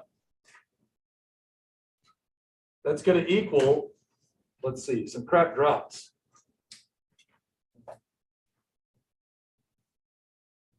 It's going to be little d over big D. And then I'm going to square that garbage times V2, right? Everybody agree with that? Let's do some thinking here, fools. If D is hella tiny, what's going to happen? Hella tiny compared to big D, right? 1/8 of an inch compared to 4 inches. This thing's about 30 times bigger. What should be true about the velocity? 30 times squared smaller, because it's squared. So it'd be 900 times smaller.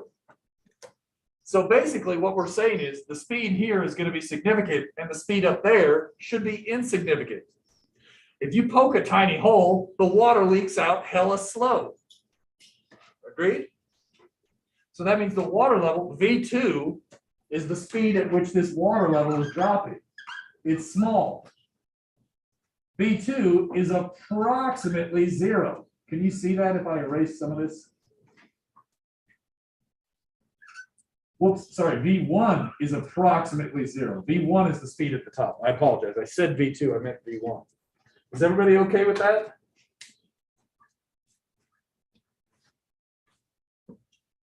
If this is true, if D is tiny compared to D, V is tiny compared to V.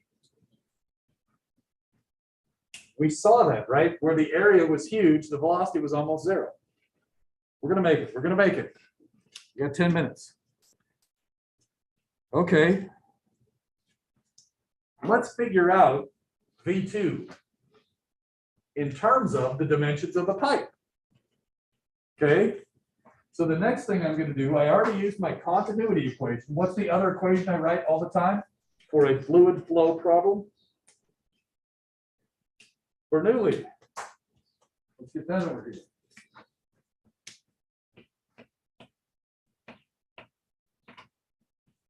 So you write these for any fluid flow problem, and it's going to get your answer, hopefully.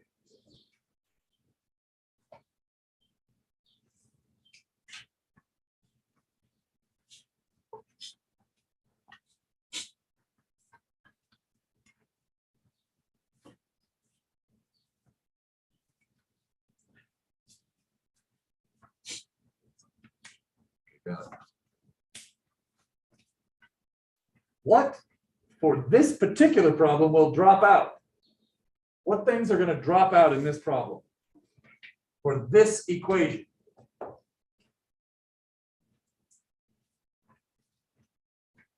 Pressure. The pressure. Why does the pressure drop out? You're right. Just say it. It's the equal and they're on opposite sides. Do you agree? So you could subtract this one over and they would, it's not that there isn't pressure, it's that it just happens to be the same in this particular problem. Got it? I did the same question on a final exam once, and I just said, the pressures are not the same, to see if people could do the same math, but just not cancel out that term. Okay, it's really that simple. Now, There's another term that we can drop out in this case. What is it?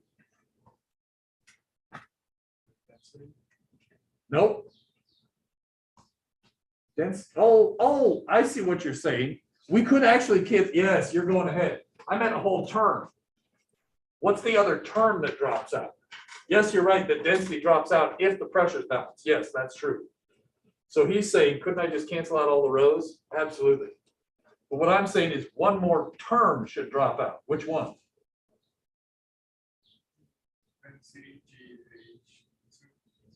Oh, maybe. Why would you say that? Okay. Remember, this is an energy equation. We need a reference level. Where do you want to put our reference level? Okay, so if we put it right here at the very bottom, height 2 is not 0. It would be y. Good idea. Now, if you put your reference level right here, you'd be right. But I actually like putting the reference level at the bottom. Maybe I'm going to do that right now. There's my reference level. So good guess. One of these terms drops out.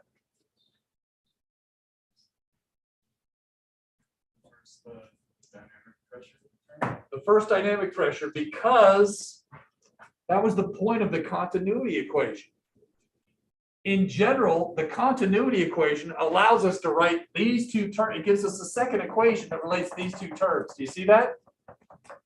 In this particular case, the relationship was this is approximately equal to 0.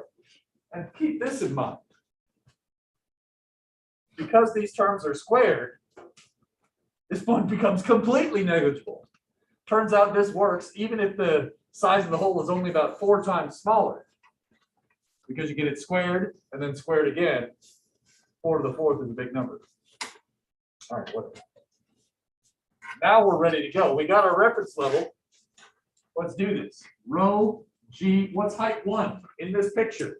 If this is my reference level, what's height 1? Big H, yeah. What's height 2? What? Y. And then, oh yes, and then Ryan, let's take his advice. What drops out? This is usually when I do that, but you're absolutely right. Remember he said that the density drops out because it's in every term? That will only happen when the pressures are equal. That only happens when the pressures are equal. All right, can we solve for V2?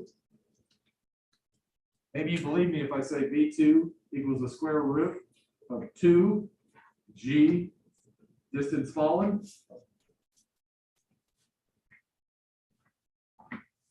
It's just like dropping a rock.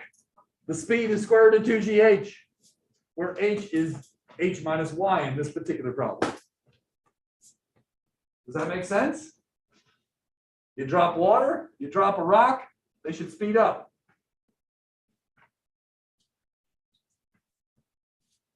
Cool. How can I figure out how far this thing flies?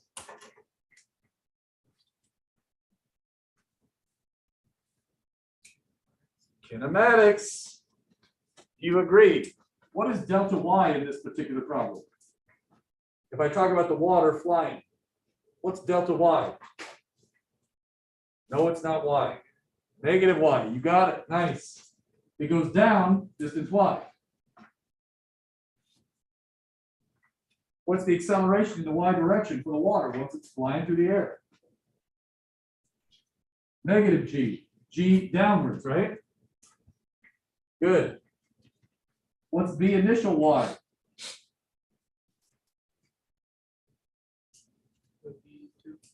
What is it? Nope. What's the initial in the y direction? 0, because horizontal. So you just said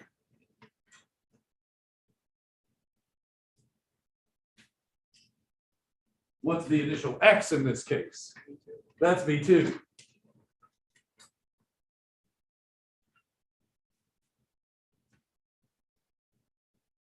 Are you having PTSD or are you happy? I don't know. But this is on your final somewhere, right? The kinematics is on your final, so this is a great problem to review it and remind yourself of what you've forgotten. What's AX in this problem? Why is it 0? That's right, gravity is only acting up and down, and we said a whole bunch of mumbo jumbo about independence of X and Y motion a couple months ago. Isn't that crazy? We've got a long way. You should be proud of yourselves. Okay. Do I know V final Y or V final X? Do I know the time? Do I know any of that crap? Do I know V final Y right now off the top of your head? I don't know it, right? I don't know the velocity here, but I do expect it to be negative. I don't know how long this is going to be in the air. Do I know the final velocity in the X? What? What is it? V2. Yes, it's the same as the initial velocity because AX is 0. Remember that? If this is 0, means no change in Vx, initial and final, equal. Agreed? Woo! Well, in the interest of time, I'm going to go fast. Delta y is equal to V initial y times t plus 1/2 a sub y t squared. I know V initial y is 0.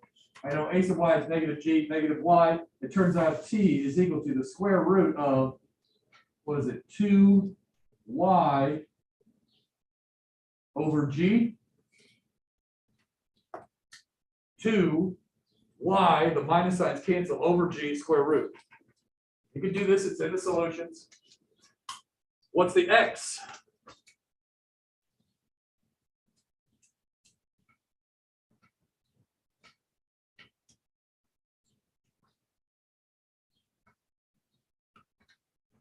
This term goes to 0.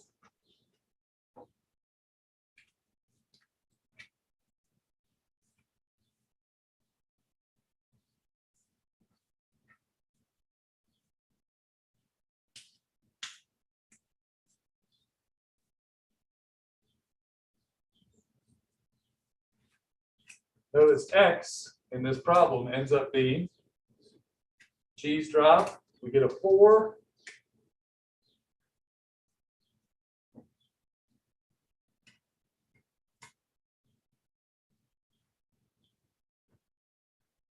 Like that, right? I got 2 things to show you. Okay. Now, in the interest of time, we got to get out of here. Just tell me. My original question was, which hole, where should the hole be to get the largest x? What do you think? Let's just guess quickly and get the hell out of here. At the top or the bottom or the middle? What do you think? Why do you think the bottom makes sense? There's some good reasoning for that. What do you think it is? It has more pressure. You're gonna have more speed. The pressure is the same. It has more dynamic pressure. Agreed? Yep. Okay, but what's true about the hang time? Yeah. So what's the advantage of being at the top? More hang time, but less dynamic pressure, less speed. Where do you think the max is?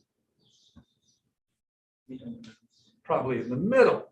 How would you figure that out? I want the maximum x. I'm free to adjust the parameter y, the hole location. How do I get the largest possible x?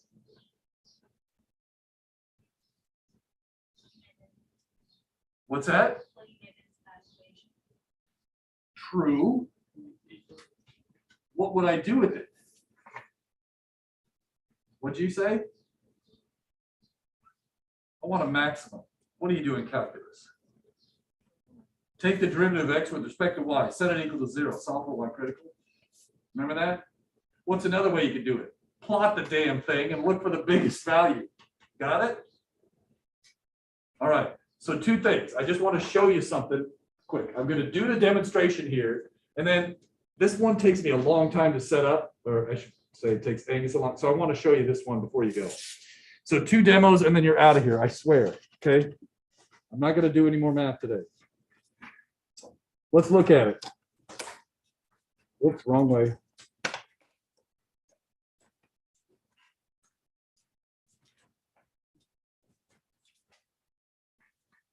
Come on. Come on. That's about right. Let me slowly zoom out here. Okay, so now what I've got here, so that this shows up on the camera, this is the level that we care about right here. We're going to squirt the water out of the hole at this level. I'm going to fold up this towel until we're at approximately that level. And I appreciate the extra time. You know, the Zoom stuff is tough, so I really appreciate that you've been patient all semester dealing with it. It's a nightmare. So, okay, so the idea is we're going to see. That's about right. When I shoot this thing out of here, I'm going to fill this thing up, rip the tape off, and we'll see which hole shoots out the farthest, and it's where it hits on the towel. Got it?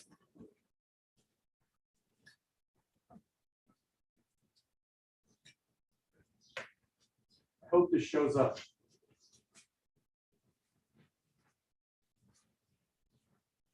I'm only going to do this once, so watch.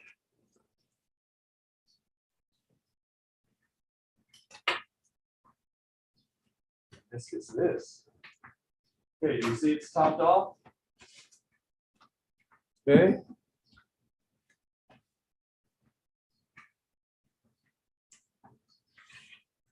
Here we go.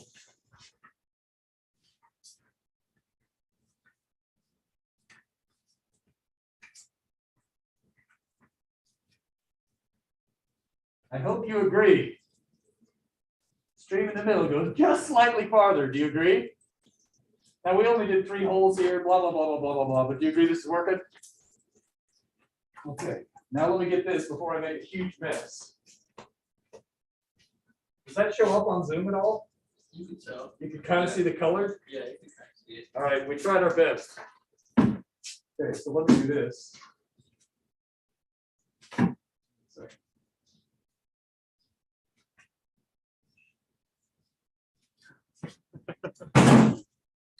Good enough. Okay. All right, let me dry my hands off so I don't get red all over everything. Now this last one is kind of cool. It's up front and center. I forgot to do it earlier when I meant to, so let me just get it up on screen again. It's this thing. We're talking about fluids. I wanted to show you laminar flow. Got corn syrup. We took some extra blobs of corn syrup and dyed them with food color, and we put them in here. So you may want to come up here and actually look at this, and I'm going to start spinning this, okay? So why don't you come up and actually just look from the top. I'm going to start spinning this thing.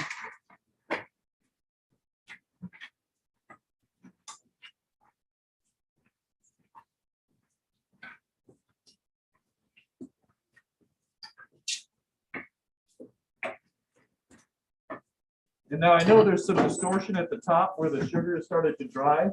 Take a second to look down from the top. I'll get out of the way and look for some colored stripes, some lamina. Look at the colors in there. Do you see like long ribbons of color in there? Is that showing up at all, Alan? You probably can't see the lamina. Did you want to see it from the top? Can you see it? Yeah. I'm going to keep stirring here.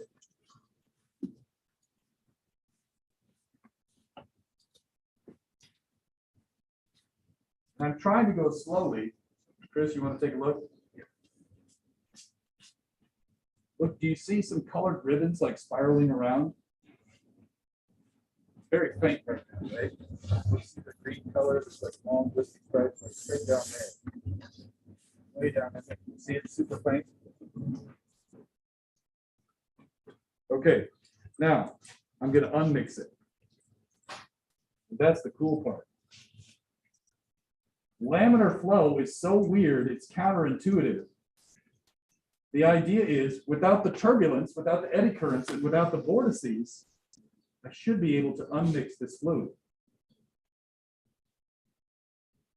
You see the lamina starting to come back? See the stripes starting to come back? Can you see that at all on Zoom?